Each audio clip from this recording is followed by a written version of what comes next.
we are going to start with something called as paleontological evidence. बहुत important है ये.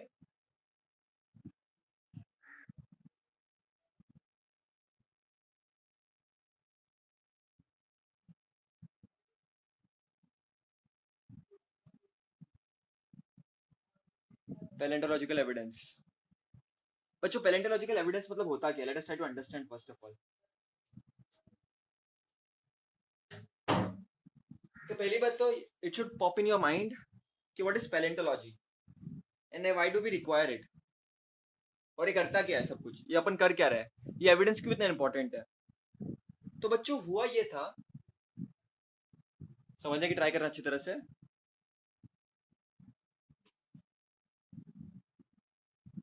जब फ्लड्स होते हैं, जब अर्थक्वेक्स होते हैं, या जब वॉल्केनो आता है या वॉल्केनिक इरप्शन होता है,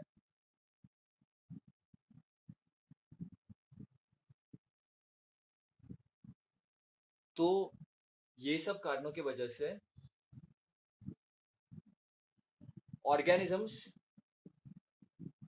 gets buried inside the surface of the earth. Okay, they are preserved underground. So organism क्या हो जाता है? Get buried. नहीं, आपकी आवाज अटक अटक के आ रही है. Organisms क्या अभी आवाज आ रही है बेटा? हाँ, अभी प्रॉपर आ रही है. Organisms get buried.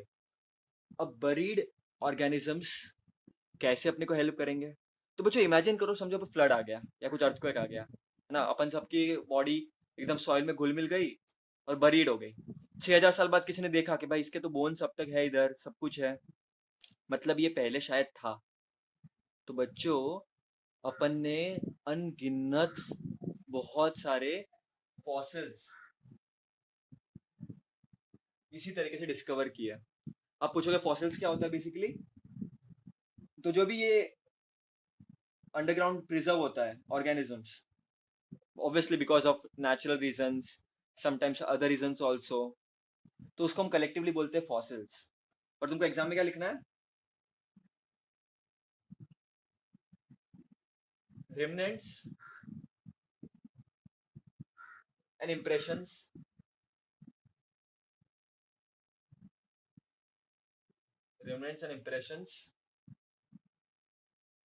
of organisms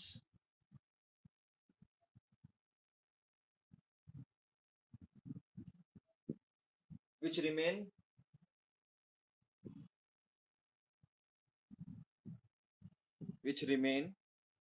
preserved underground.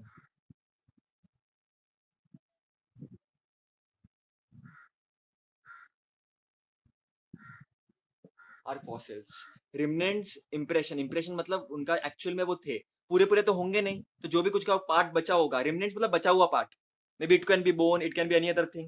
So there are a lot of fossils which were actually there. Like you can see some examples here also. ये fossils है तुम्हारे, right? तो बच्चों ये evolution के लिए बहुत इंपॉर्टेंट है. अब कैसे इंपॉर्टेंट है बच्चों? ये fossils सिर्फ फॉसिल की तरह मत देखना इसको. फॉसिल से तुमको ये पता चल सकता है तुम्हारे एंसेस्टर्स कैसे दिखते थे, एंसेस्टर्स कैसे थे.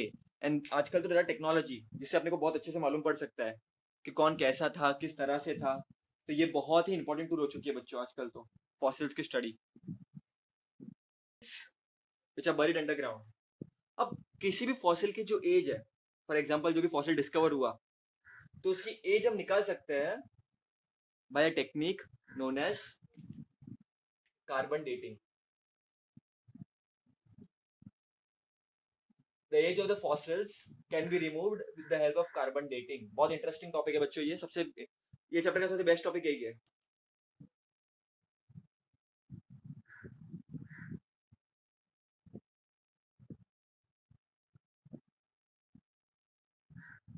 We can come to know, we can have an idea about the age of fossil with the technique known as carbon dating. अब तुम बोलोगे भैया कैसे पॉसिबल है ये? तो बच्चों पहली चीज तुमको ये पता होनी चाहिए,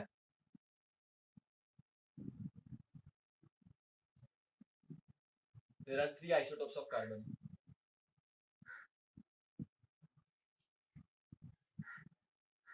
Carbon 12, carbon 13, carbon 14. Carbon 12 is a very stable. It is present inside a body also, very stable. Carbon 14 is unstable. It undergoes radioactive decay. इसका मतलब क्या? बच्चों, इनका जो न्यूक्लियस है वो अनस्टेबल है, so it emits radiation. 9th में पढ़ा होता रेडियो एक्टिविटी क्या होता है. So it emits radiation because it is highly unstable. अब होता क्या है बच्चों, ये carbon 12 it is present inside our body.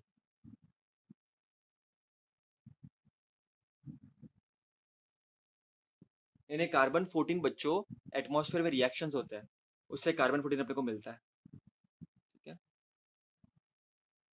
Like for example if we eat plants, if we eat animals, उनमें कुछ कार्बन 14 प्रेजेंट होगा, थोड़ा अपने में भी आएगा, तो अपने में भी कार्बन 14 कुछ रहेगा. Know what happens basically is,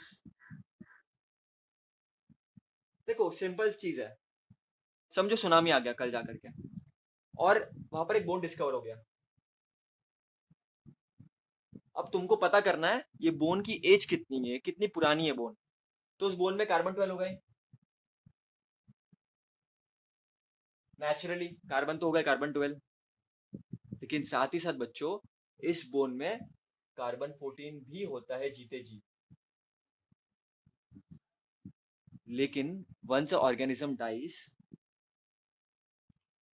carbon 14 का कंजम्पशन स्टॉप हो जाता है. Once organism die, carbon 14 consumption stops. तो बच्चों जब जीवन चालू था उसका जीवन काल, तो उसके पास कार्बन 14 भी था, कार्बन 12 भी था, लेकिन जैसे वो मर गया तो कार्बन 14 ऑब्वियसली वो मर चुका है, तो कार्बन 14 तो वो ले नहीं सकता. और मैंने क्या बोला, कार्बन 14 कैसा है, रेडियो एक्टिव है, तो उसकी बोन में से वो इमिट करेगा रेडिएशंस. धीरे धीरे कार्बन 14 डीके होगा, कम होगा, कम होगा, कम होगा, कम होगा, कम होगा, कम होगा, और कम होगा, और कम होगा, और कम होगा. सो उससे क्या मालूम पड़ेगा अपने को, देखो जीते जी when he was alive, when that bone fossil was alive, तो कार्बन 14 और कार्बन 12 फिक्स था उसके पास.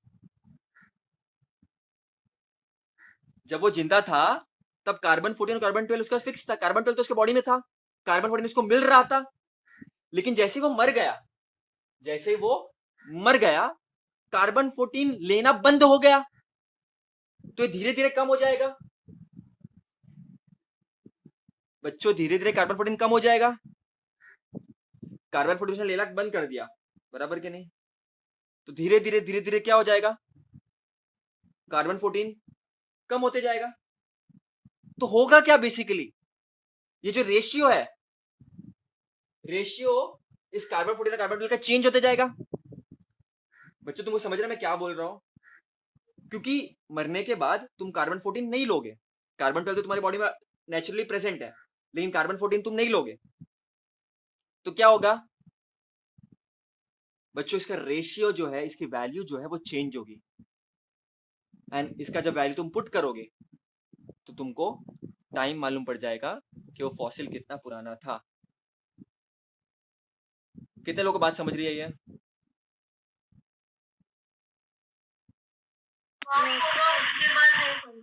वेट अ सेकेंड, और क्लियर बताता हूँ, रुको.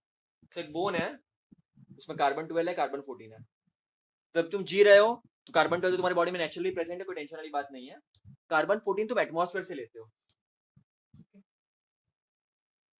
Carbon 14 is taken from the atmosphere. Reactions होते हैं एटमॉस्फेयर में, नाइट्रोजन का रिएक्शन होता है कुछ न्यूट्रॉन वगैरह का, और तुमको कार्बन 14 मिलता है. ठीक है, तो वो तुमको पढ़ी नहीं, इतना तुम्हारी बुक में नहीं है, तुमको सिर्फ इतना पता होना चाहिए कार्बन 14 हमको एटमॉस्फेयर से मिलता है. तो तुम्हारे बोन में समझो तुम्हारी मृत्यु हो गई फ्लड की वजह से या अर्थक्वेक की वजह से, तो तुम ऐसा जमीन में धस गए, ठीक है, तो तुम्हारे बोन में एक fix amount of carbon 14 and carbon 12 होगा. ठीक है, लेकिन जैसे तुम मरोगे तो कार्बन 14 कम होते जाएगा. It is radioactive. It undergoes decay process. ठीक है. It emits energy. उसका nucleus is highly unstable, so it is going to emit energy. So इसका रेशियो कम होते जाएगा. बराबर के नहीं? इसका रेशियो कार्बन 14 रेशियो नहीं बोलना चाहिए, कार्बन 14 कम होते जाएगा. तो तुमको मालूम पड़ जाएगा कोई चीज कितनी पुरानी है. क्योंकि जब वो जिंदा था तो उसके पास एक fixed amount of carbon 14 upon carbon 12 था. लेकिन ये कम होते गया. कार्बन 12 तो चेंज होने वाला नहीं है, तो कम होते गया. तो समझो फॉर एग्जाम्पल 5,000 साल बाद किसी को इच्छा हुई, ये तुमको मरे 5,000 साल हो गए, ये इंसान ने डिस्कवर किया बोन, उसको नहीं पता 5,000 साल हो गए, उसको किधर से मिल गया तुम्हारा बोन. वो क्या बोलेगा साइंटिस्ट को, अब कार्बन डेटिंग यूज करो, मुझे पता हो कितना पुराना है. तो by this technique you come to know. तो साइंटिस्ट क्या करेगा, तुम्हारे अंदर कार्बन 14 और कार्बन 12 का रेशियो देखेगा और चेक करेगा कि वो कितना पुराना है कितना पुराना नहीं है. इससे तुमको चीजें मालूम पड़ जाएगी. क्लियर है कि नहीं बच्चों? तो इसको लिखेंगे कैसे एग्जाम में? इतना क्लियर है? पहले टेक्निक क्या है ये कार्बन डेटिंग की? ऐसे बहुत सारी होती है, यूरेनियम डेटिंग वगैरह, अलग अलग चीजों के लिए. ये क्लियर है कि नहीं बेटा? हाँ. सबको क्लियर है बेटा?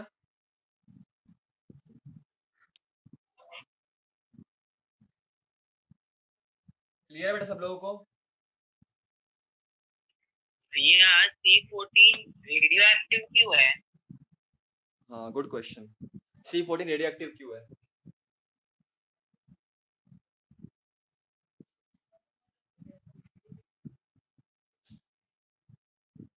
Very good question. अगर C12 रेडियो एक्टिव नहीं है तो C14 क्यों है? बच्चों, इसमें तुम्हारा एटॉमिक नंबर 6 है, एटॉमिक मास नंबर 12 है. इसमें एटॉमिक नंबर 6 है, इसमें एटॉमिक मास नंबर 14 है. इसमें तुम्हारे न्यूट्रॉन्स 6 है C12 में. इसमें तुम्हारे न्यूट्रॉन्स है 8. तो तुम्हारे न्यूक्लियस के अंदर, ये सब एक्स्ट्रा नॉलेज है बेटा, जिसको सुनना है सुनो, नहीं सुनना है मत सुनो, कोई टेंशन वाली बात नहीं है. ये तुम्हारा न्यूक्लियस है, इसमें तुम्हारे 6 प्रोटॉन है और 8 न्यूट्रॉन है. तो इनके बीच में इंटरेक्शन होता है, और क्योंकि न्यूट्रॉन ज्यादा है तो ज्यादा न्यूट्रॉन भी अच्छे नहीं है. देखो बच्चों, यहाँ पर 6 न्यूट्रॉन है, 6 प्रोटॉन है, 6 इलेक्ट्रॉन है, मस्त है, जिंदगी बढ़िया चल रही है इसकी. इसके बाद 6 प्रोटॉन है, इलेक्ट्रॉन भी 6 है, न्यूट्रॉन भी 6 है, ये स्टेबल है, कोई टेंशन वाली बात नहीं है. लेकिन यहाँ पर बच्चों ध्यान देना, प्रोटॉन 6 है, इलेक्ट्रॉन भी 6 है, लेकिन न्यूट्रॉन ज्यादा है. न्यूट्रॉन ज्यादा होंगे बच्चों, it is not good for the atom, it is not good for the nucleus, so therefore it becomes unstable. अब और इसके डिटेल्स हायर स्टैंडर्ड्स, बट इतना पहले बेसिक मैंने बता दिया, लेकिन ये सब रिक्वायर्ड नहीं है. That's why carbon 14 is radio active. अब वो रेडियो एक्टिव है तो समझो फॉर एग्जाम्पल ये 100 ग्राम है, तो 5,730 साल के बाद ये 50 ग्राम हो जाएगा. कितना? 5,730 साल के बाद कितना हो जाएगा? कितना हो जाएगा? 50 ग्राम. 5,730 साल के बाद हो जाएगा 50 ग्राम. उसके बाद 11,460 साल के बाद वो हो जाएगा 25 ग्राम. तो उसको हम बोलते हैं कार्बन की हाफ लाइफ. मतलब क्या? इतने समय में वो आधा हो गया उसका, इतने समय में उसका वो आधा हो गया, तो और वो आधा होता जाएगा समय के साथ, है ना? तो कार्बन 14 ऐसे कम होता जाता है मैजिकली. बच्चे बहुत सारे बोलते हैं भैया मैजिक कम हो रहा है. बच्चों कम इसके लिए हो रहा है ये, बिकॉज इट इज भैया अनस्टेबल. ऐसा हो सकता है क्या कि कोई पॉइंट पे वो एकदम 0 हो गया? हाँ मतलब वो, हाँ तो इसके लिए तो ना, तो कार्बन डेटिंग तुम, एक्सीलेंट क्वेश्चन, बहुत ही अच्छा क्वेश्चन. 50,000 साल तक के लिए यूज कर सकते हो. 50,000 साल, सही बात है, एक टाइम के बाद तो ये एकदम मिनिमम हो जाएगा कार्बन 14. तो 50,000 साल तक के लिए एप्लीकेबल है. मतलब कोई फॉसिल अगर 50,000 साल पुराना है तब तक के लिए तुम यूज कर सकते हो, उसके आगे तुम ये यूज नहीं कर सकते. तो अगर 50,000 साल तक लीव किया है तो we can come to know. कोई 1 लाख साल पुराना है, 2 लाख साल पुराना है, तो तुम नहीं कर सकते. 50,000 साल तक ही, क्योंकि एक टाइम के बाद कार्बन 14 उसमें से एकदम ही कम हो जाएगा. एकदम मतलब एकदम ही कम हो जाएगा. ठीक है, करके देखना मैथमेटिक्स, तुमको मालूम पड़ जाएगा. तो 50,000 साल तक के लिए तुम कर सकते हो. मतलब समझो कल जाकर मेरी मृत्यु हो गई सुनामी और उसकी वजह से, और किसी ने 1 लाख साल के बाद मुझे ढूंढने की कोशिश की तो नहीं मिल पाऊंगा। 50,000 तक कर लिया तो मिल पाऊंगा मैं। क्यों मिल पाऊंगा? क्योंकि ये कार्बन 14 ये मस्त टेक्निक है एकदम, नेचर ने क्या मस्त बनाया है। लेकिन वैन अगेन जैसे मैं हमेशा बोलता हूँ, इंसान लोगों ने आजकल क्या कर दिया, पोल्यूशन बढ़ा दिया है, ग्लोबल वार्मिंग बढ़ चुकी है, तो ये कार्बन 14 के अनबैलेंस हो चुका है। क्योंकि CO2 भी आ जाता है एटमॉस्फेयर में कार्बन 14 के, तो साइंटिस्ट कंफ्यूज हो जाते हैं कौन सी चीज एक्चुअल में है कौन सी नहीं है, तो दिक्कत होनी शुरू हो जाती है। रेशियो उसका बैलेंस जो है ना वो बिगड़ चुका है, पूरा अनबैलेंस्ड हो चुका है। क्लियर है बेटा? तो कार्बन डेटिंग इतनी मस्त टेक्निक है, बहुत अच्छी टेक्निक है, बहुत बहुत बढ़िया टेक्निक है। इससे तुमको फॉसिल्स की एज मालूम पड़ सकती है, इससे तुमको एविडेंसेस मिल सकते हैं बहुत ज्यादा, है ना, जिसे तुमने निकाले थे। मैं तुमको बताता हूँ कैसे निकाले थे अपन ने। तो आपको मस्त टेबल दिया है, एक बहुत बढ़िया टेबल दिया है, you have to check it out that table, very beautiful table it is. मतलब उसमें क्या प्रूव है मालूम है? एकदम जमीन में तुम नीचे जाओगे ना, एकदम एकदम नीचे क्या है, इनवर्टिब्रेट्स, फिर रेप्टाइल्स, एम्फीबियंस, स्पीसीज, फिर रेप्टाइल्स, फिर बर्ड्स, मैमल्स, और ऊपर क्या है, वर्टिब्रेट्स है। भैया ये सब क्या बकवास चालू है, ये बताऊंगा तुम लोगों को मैं, डोंट वरी। रेप्टाइल्स तो तुमको पता होगा ना, एम्फीबियंस। तो पहले इनवर्टिब्रेट्स आए, लोअर ऑर्गेनिजम्स एकदम, है ना, एकदम लोअर ऑर्गेनिज्म, पत्ते वत्ते वगैरह सब आए।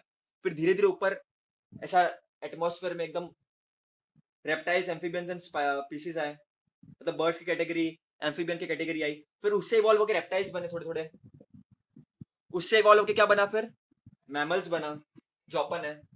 तो धीरे धीरे प्रगति हुई ऊपर ऊपर जाकर के, तुमको क्लियर समझेगा एनिमल क्लासिफिकेशन चैप्टर में। लेकिन यहाँ पर इन्वर्टिब्रेट्स है, यहाँ पर रेप्टाइल्स है, एम्फीबिया है, बर्ड्स है, एव्स, पीसीज है सॉरी, और वो सब क्या है मैं तुमको आगे बताऊंगा। फिर ऊपर रेप्टाइल्स निकले जो ज्यादा इवॉल्व रेप्टाइल्स थे, फिर मैमल्स आए, बर्ड्स आए, है ना। तो अलग अलग इरा थे, इसको हम बोलेंगे कौन सा पर्टिकुलर इरा, इसको हम वो लर्न करने की तुमको जरूरत नहीं है। ये पैलाजोइक ईरा है, ये मेसोजोइक ईरा है, सेनोजोइक ईरा है, तो ये सब याद रखने की जरूरत नहीं, बट ये टाइम पीरियड था सब। फिर एक टाइम पे जुरासिक ईरा भी था, है ना। तो इससे क्या मालूम पड़ता है, जमीन में एकदम नीचे इनवर्टिब्रेट्स थे। जुरासिक, ट्रायासिक और क्रिटेशियस ये मेसोजोइक का है, मतलब ये 3 मेन है, इनके अंदर सब टाइप्स बहुत भी है। सारे कैटेगरीज है। तो इनवर्टिब्रेट्स पहले आए, बाद में वर्टिब्रेट्स आए। फॉर एग्जांपल एक क्लासरूम है, फॉर एग्जांपल वहां पर किसी के ना एक है ना, कोई इंसान अंदर आ रहा है, और तुम्हारे पास है ना एक ही बेंच है रखने के लिए, तो तुम एक वो इंसान को मार दोगे, उसके बेंच के ऊपर रख दोगे। फिर दूसरा आया, उसको भी तुमने मार दिया, जो पहला था उसके ऊपर तुमने रख दिया, ये पहला इंसान, उसको तुमने सुला दिया इधर। फिर दूसरा आया, उसको तुमने उसके ऊपर सुला दिया। तीसरा आया, तुमने उसको ऊपर सुला दिया उसके। तो सबसे पहला कौन आया था? ये पहला वाला आया था कि लास्ट वाला आया था? लास्ट नीचे वाला। वाला। तो जब जमीन गाड़ी और डिग किया तो मालूम पड़ा इनवर्टिब्रेट्स पहले आए थे, फिर वर्टिब्रेट्स आए। तो ये अपन कार्बन डेटिंग से भी अपने को मालूम पड़ सकता है, ये है ना।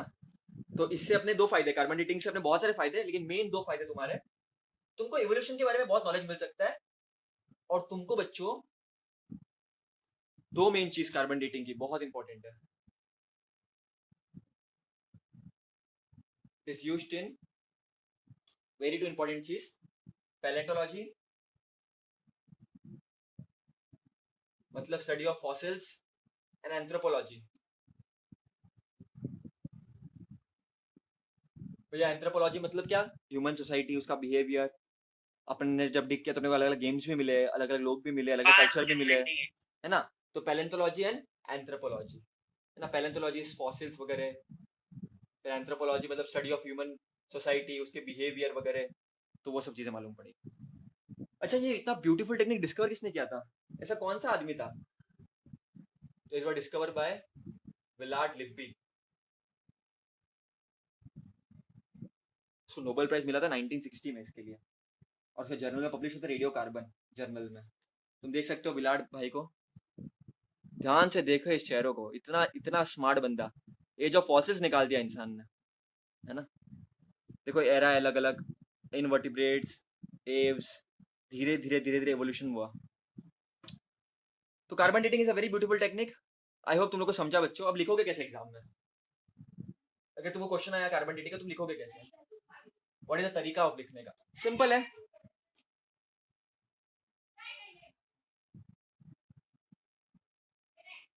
Carbon dating. तो पहली चीज, carbon dating is based on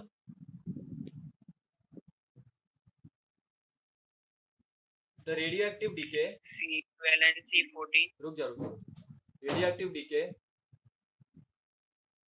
of naturally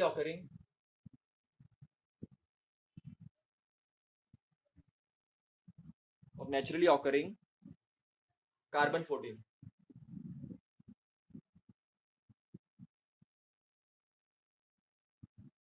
पहला पॉइंट तुमको ये लिखना है। फिर तुमको लिखना है after the death of plants and animals,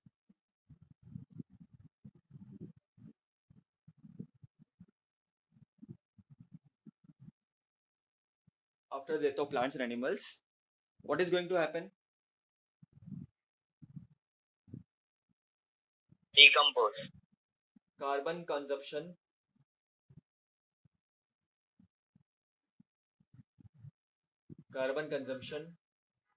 of plants and animal stops। ठीक है, प्लांट कार कोई कंज्यूम करेगा नहीं, खाएगा, मरने के बाद क्या खाएगा? बट ओनली decaying process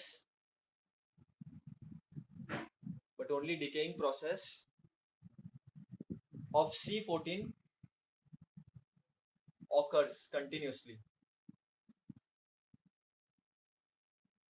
मतलब C14 रेडियो एक्टिव है, तो मरने के बाद धीरे धीरे C14 डीके होना शुरू हो जाएगा। तो in dead animals C14 and C12 is not constant. तुमको थर्ड पॉइंट लिखना है, in case of dead animals C12 and C14 is not constant। The ratio between C14 and C12 proper तरीके से तुमको लिखना है, the ratio of C14 and C12 changes continuously।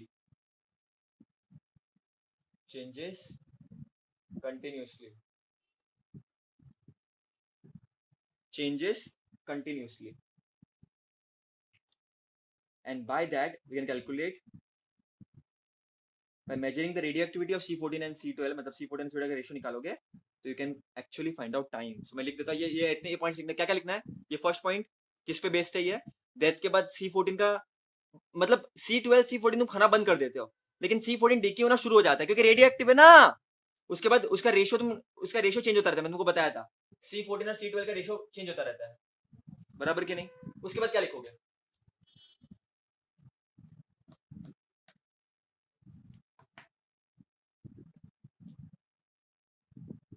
The time passed after the death of C14 and C12, the time passed in the death of a plant and animal can be calculated by measuring the radioactivity of C14 and C12। इसका radioactivity तुम निकाल सकते हो and major time.